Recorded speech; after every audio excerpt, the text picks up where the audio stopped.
Bonjour tout le monde, vous êtes maintenant dans la deuxième partie du cours 1 nous sommes toujours dans la résolution d'équations, mais là nous allons le faire à l'aide de problèmes écrits. Alors j'ai deux exemples de problèmes écrits que je vais vous présenter.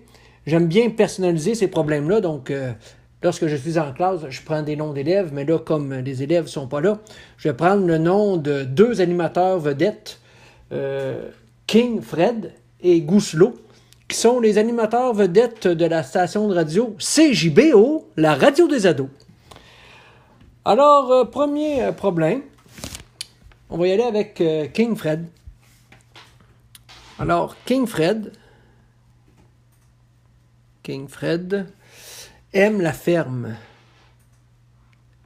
Pas qu'il aime ça s'affermer, mais il aime la ferme avec les animaux. Là. Aime la ferme.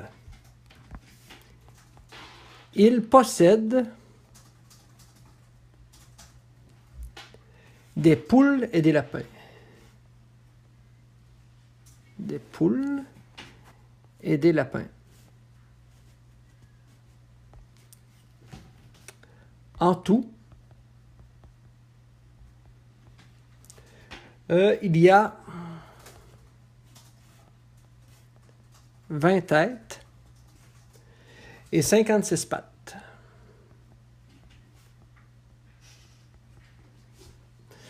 La question, combien de poules?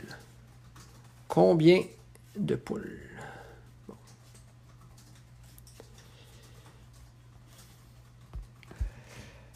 Alors, nous allons procéder à cette résolution de problème en 4 étapes. La première, on va établir une légende, identifier des variables.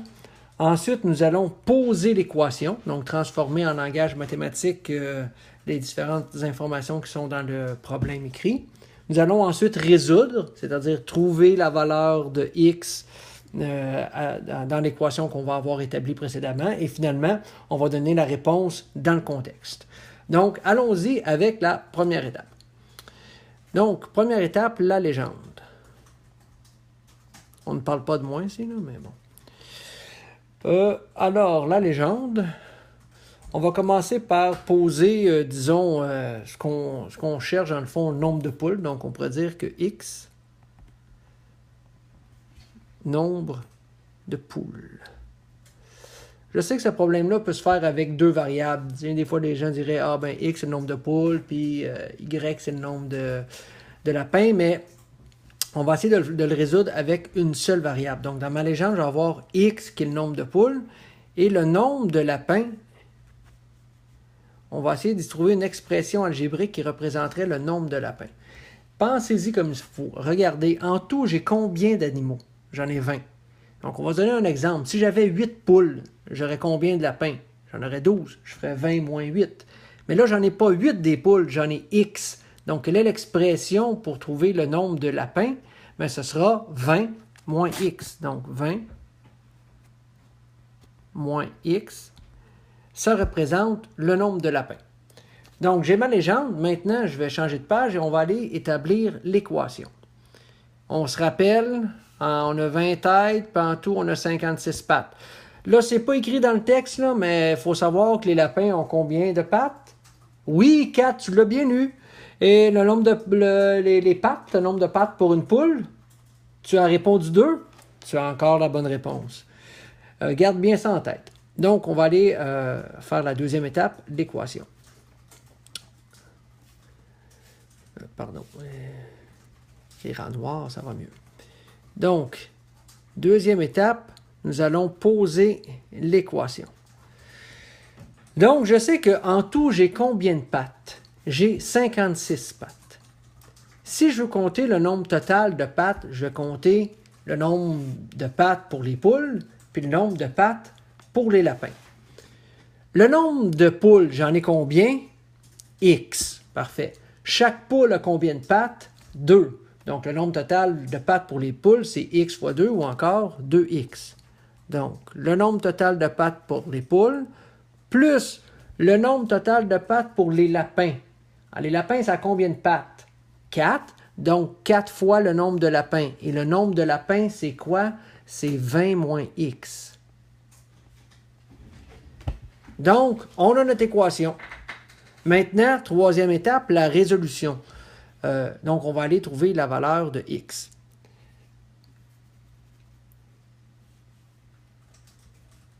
Donc, allons-y ici. 2x, il est déjà là. Je vais distribuer mon 4. Donc, 4 fois 20, ça fait 80. 4 fois moins x, ça fait moins 4x, qui est égal à 56. Je regroupe les termes semblables ensemble. Ça me fait moins 2x plus 80 est égal à 56. Je vais faire moins 80 de chaque côté. Donc, ça va me donner moins 24. Et en divisant par moins 2 de chaque côté, j'obtiens que x est égal à 12. Bon, là, j'ai fait la deuxième et troisième étape ensemble, donc on peut l'écrire ici. J'ai écrit 2 équations et 3 résolutions. Wow. Et...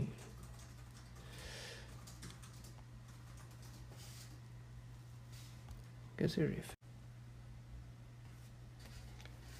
Bon, alors on continue. J'ai eu un petit problème technique. Donc, je disais de deuxième et troisième étape ensemble, équation et résolution.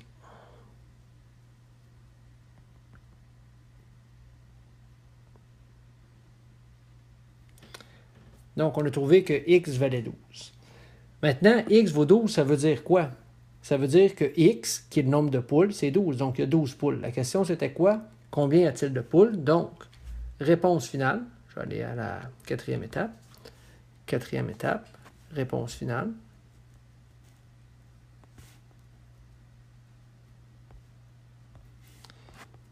Il y a 12 poules. Et voilà.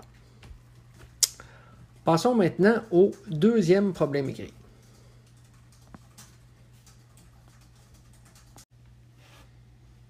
Alors, on poursuit avec le deuxième problème.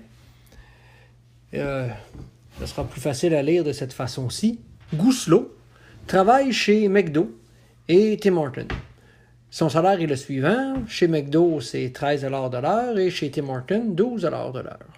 La semaine dernière, Gousselot a gagné 262 pour 21 heures de travail.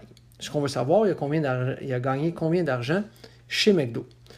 Donc, on va commencer encore avec la première étape, qui est établir la légende. Donc, c'est un nombre. On va commencer par trouver un nombre d'heures. Donc, x sera le nombre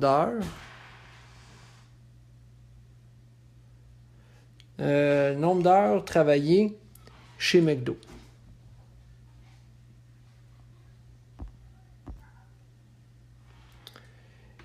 Et ensuite, on va avoir 2. Pas 2, mais plutôt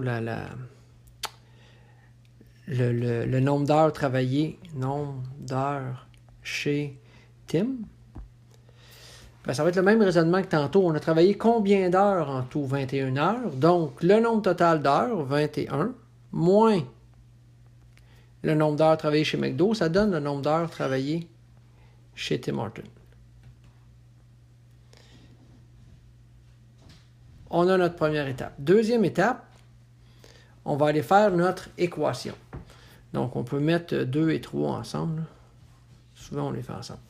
Donc, on a gagné combien d'argent en tout? 262.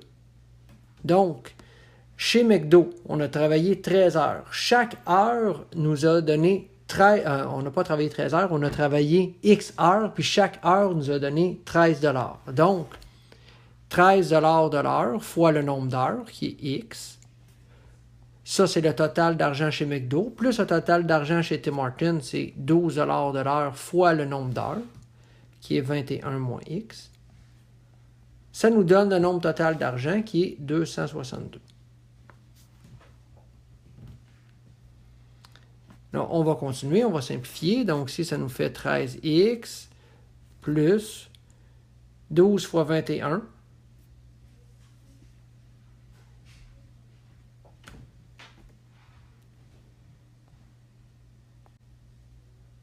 Donc, 252 moins 12x est égal à 262. Donc, ici, ça va me faire 13 moins 12, ça me fait x. Je vais faire moins 252 de chaque côté, ça va me faire 10. Donc, j'obtiens x qui vaut 10. Ça veut dire quoi? Ça veut dire que le nombre d'heures chez McDo, c'est 10 heures. X, ce n'est pas un salaire, là. X, c'est un nombre d'heures. Donc, X, c'est le nombre d'heures chez McDo. Et là, la question, c'était quoi? Combien a-t-il gagné chez McDo? Donc là, on va aller faire la quatrième étape. La quatrième étape. Donc, on a 10 heures à 13 $ de l'heure. Donc, 10 fois 10 heures fois 13 $ de l'heure, ce qui va me donner 130 $. Donc, notre ami Glousto, il a gagné 130 $ chez McDo, qui est la réponse finale du deuxième exemple. Et ça complète le cours 1. Alors sur ce, bonne chance et à bientôt. Au revoir.